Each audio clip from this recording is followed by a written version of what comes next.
In our last target, we started talking about how to use some shortcuts to graph equations, especially in slope-intercept form. So remember, slope-intercept form is y equals mx plus b.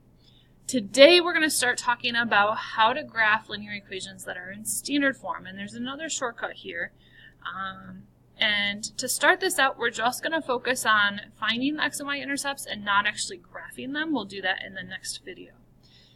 So let's go ahead and do this. Standard form is ax plus by equals c. A, b, and c are all going to be numbers. Okay, so a, b, and c are all going to be numbers. Difference between this and slope-intercept form. Slope-intercept form had a y by itself. So if you remember from our last lesson, this is slope-intercept form. So notice the y is alone in this one. In standard form, x and y are on the same side. Okay, and then in slope-intercept form, we found our slope and our y-intercept to graph it. In standard form, the fastest way to graph is to find your x-intercept and your y-intercept. Okay, so remember, x-intercept is where it crosses the x-axis, y-intercept is where it crosses the y-axis. Now here's the thing. We talked about this with our key features. Remember that the x-intercept always has a 0 in place of the y, so 0 comes second, and the y-intercept always has a 0 first. Okay, so we're going to use that concept to help us graph in standard form. Okay, so just to refresh, x-intercepts have 0 in the y, y-intercepts have 0 in the x. So what you're technically doing is finding the intercepts by plugging in 0 or using what I call the cover-up method. I'm going to show you how to plug in 0 first, and then I'm going to show you the cover-up method, and you can kind of choose which approach you take. They actually are identical. It's just the way you write it. So I'm going to start by finding my x-intercept. So for my x-intercept, what I'm going to do is I'm going to take this original equation, and I'm going to plug a 0 in for the y. Now, if I do that, 3 times 0 actually gives me 0. Okay, so I don't really need that in my problem. So I really just have 2x equals 6. So if I solve here, my x-intercept is at the point 3, because 6 divided by 2 is 3, comma 0. I'm going to do the same thing to find my y-intercept.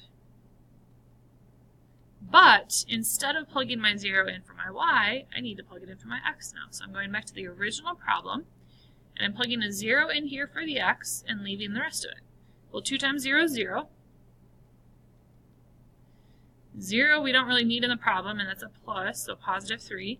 So if I divide by 3 on both sides, I find that my y-intercept is at the point 0, comma 2, because 6 divided by 3 is 2. So my x-intercept and my y-intercept then would help me graph. I could put them on the graph and draw a line to connect them and my arrows at the end. Okay, let's do another one, and I'm going to show you what I mean by the cover-up method. Now notice that I ended up scribbling out wherever I plugged in my 0 because anything times 0 is 0, so I don't really have to worry about it. For my cover-up method here, change my colors a little bit. To find my x-intercept, I cover up my y, and to cover up my y, or to find my y-intercept, I'm going to cover up my x. Okay, so finding my x-intercept instead of plugging in zeros, a faster way to do this is just to say, okay, if I'm finding my x-intercept, I know the y is a 0, so it doesn't matter. So if I just cover that up, I am left with 5x equals 10. So when I solve, I get x equals 2. So that means my x-intercept is at the point 2, 0. See how much faster that was and how much less I had to write when I was doing it.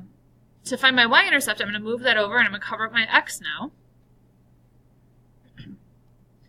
And I'm going to do negative 2y, because of that minus sign, equals 10. So if I divide by negative 2, I get y equals negative 5. So that means my y-intercept is the point 0, comma, negative 5. Okay, let's do 2 more. And I like using the cover-up method just because I think it saves you some time. So I'm going to keep doing that method. If you're confused, make sure you hit pause and let me know. Get some help.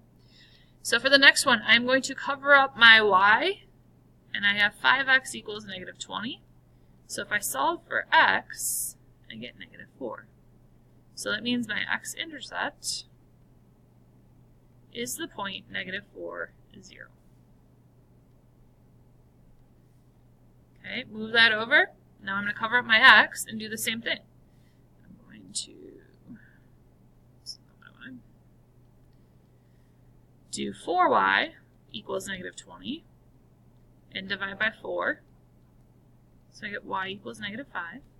So that means my y-intercept is at the point negative 5, 0. Okay, so like I said, using that method kind of speeds things up. Let's do the last one. Cover up my y. I get 8x equals negative 24. So when I divide by 8 on both sides, I find that my x-intercept is at negative 3, 0. Okay, so negative 24 divided by 8 is negative 3. I'm going to move that over, cover up my y, cover my x so I can find my y. So I have negative 4y equals negative 24. If I divide by negative 4 on both sides, I get y equals 6. So this time my y-intercept is the point 0, 6. Okay, that's all you're doing today.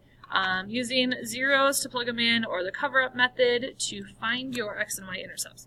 So we just did 4 problems. You are going to try the next 4 on your own and have them checked. Once they are finished and you have them checked, I will give you some practice to do. If you have any questions, hit pause and raise your hand and I will come help you out. Tomorrow, or in our next lesson, it might be next week, we are actually going to talk about how to use the intercepts to graph in standard form. Okay, have a great day.